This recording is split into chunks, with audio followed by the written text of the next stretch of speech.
Hello, it's the quartic formula, and today we're going to be looking at limits of trigonometric functions. Now, last time we looked at this limit, we said that we don't really know how to solve this analytically, because if we just plug in 0, then we get sine of 0, which is 0 over 0. That's an indeterminate form, right? So we have to think about how we actually find this limit. So we can go through and actually prove that limit, which we'll do right now. So let's take our unit circle.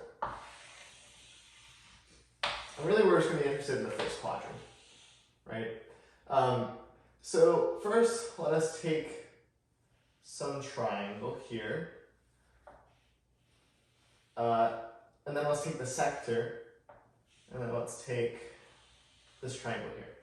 So for the first triangle here, this little triangle with this edge touching like on the right side of the circle, the area is going to be, well, the height is sine of x, right?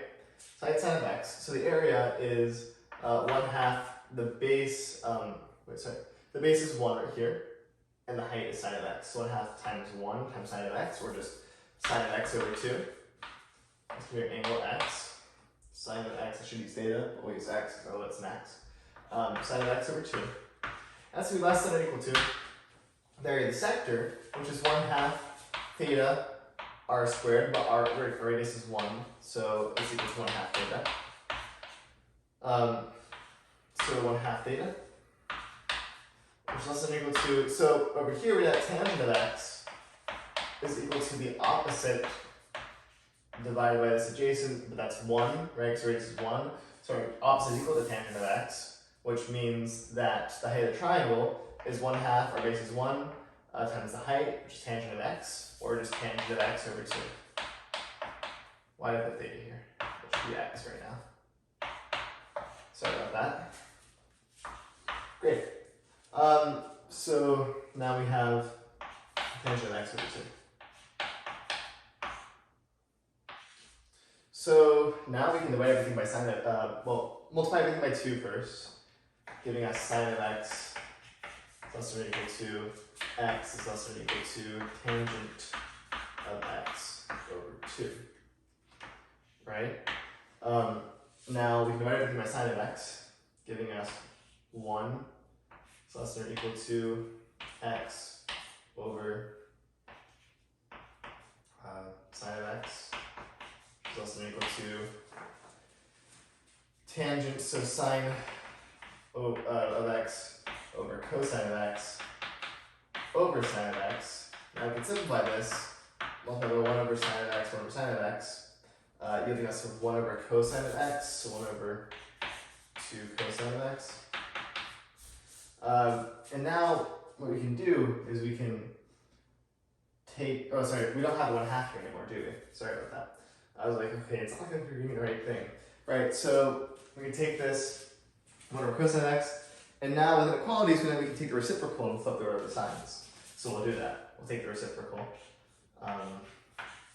Right, so reciprocal of 1 is 1 over x over x, and 1 over cosine of x. Now, we want the limit of this expression as x approaches 0. So we take the limit of all of these, and now we get to a theorem called the squeeze theorem.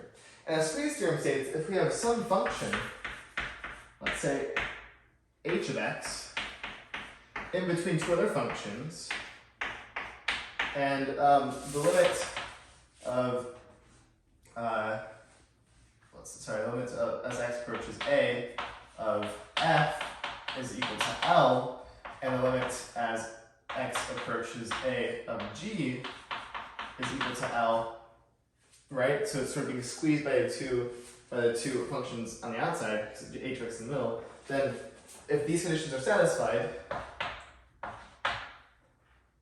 then h of x, h of x as x approaches a, must be equal to L. So in this case, we take the limit as x approaches 0, the limit of cosine, this expression as x approaches 0 is 1, and the limit of the constant is obviously a constant, meaning that at the limit we get that this must be squeezed between these two expressions are going to 1, which means that the limit of sine of x over x as x approaches 0 is in fact equal to 1.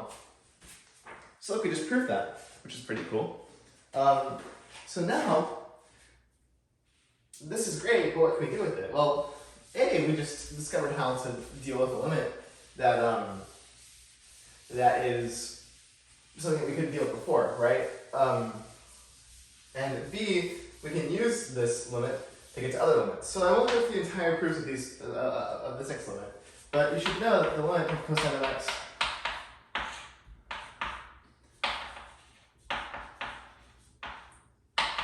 you should know this one. Okay? So what can we do with this? Well, if we look at the limit of sine of x over x, we know that this is trivially equal to 1, right? But let's say we have something a little different, right? Let's say that we have